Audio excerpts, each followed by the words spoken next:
কোনো মানুষের বর্তমান পরিস্থিতি দেখে তার ভবিষ্যৎ নিয়ে উপহাস করো না, কারণ সময় এতটাই বলবান যে সামান্য একটা কয়লাকে ধীরে ধীরে হিরে বানিয়ে দেয়। চাইলেই অনেকগুলো রিলেশন করা যায়, কিন্তু চাইলেই সবাইকে মন থেকে ভালোবাসা যায় না।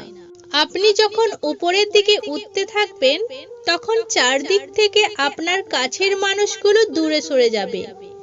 আবার যখন আপনি শীর্ষে পৌঁছে যাবেন, তখন চারদিক থেকে সবাই আপনার বন্ধু হতে থাকবে।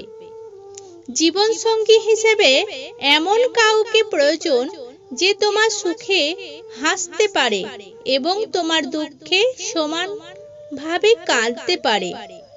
সমাজ মানেই তো ব্যর্থ লোককে নিয়ে রসিকতা আর সফল লোককে নিয়ে হিংসা করা। যোগাযোগ ছাড়া কোনো সম্পর্ক হয় না, সম্মান ছাড়া কোনো ভালোবাসা হয় না, আর বিশ্বাস ছাড়া কোনো কিছু দীর্ঘস্থায়ী হয় না। যে চিনতে পারে সে ধরে রাখে, যে চিনতে পারে না সে দরজা বন্ধ করে দিয়ে যেতে দেয়। হারিয়ে যাবার অনেক পরে বুঝতে পারে হয়তো সেই ভালো ছিল, কেন যেতে দিলাম তাকে, কিন্তু তখন আর হাজার খুঁজেও পাওয়া যায় না। যারা আপনাকে পছন্দ করবে না তারাই আপনার দোষ খোঁজাখুঁজি করবে। আপনার হাসিতে দোষ, কথাতে দোষ, কথা না বললে দোষ ইত্যাদি বিষয়ে দোষ ধরায় ব্যস্ত থাকবে।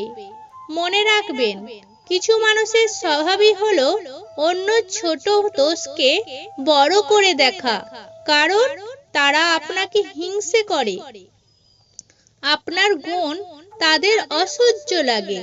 উপর দেখে ভেবো না, ঠিক আছে, ভেতরে ভেতরে সবাই শেষ আছে। জীবনে ভালো সময়গুলো ভালো স্মৃতি রেখে যায়, আর খারাপ সময়গুলো ভালো শিক্ষা দিয়ে যায়। যদি বাকি জীবন শান্তিতে কাটাতে চাও, তাহলে লোকের কথায় কান না দিয়ে নিজের মতো বাঁচো। বিয়ের আগে স্ত্রীর প্রেম ছিল, ভাই আজকাল এটা কোনো ব্যাপার না। আপনার স্ত্রী যদি আগে সবকিছু ভুলে আপনাকে গ্রহণ করে, তাহলে মেনে নেয়াই শ্রেয়।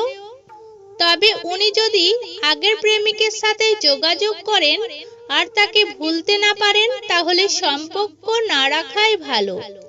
বেশি রাগ নিয়ে জীবনযাপন করলে তুমি কখনো সুখী হতে পারবে না, কারণ রাগ সবকিছু কেড়ে নেয়, কিছু দেয় না।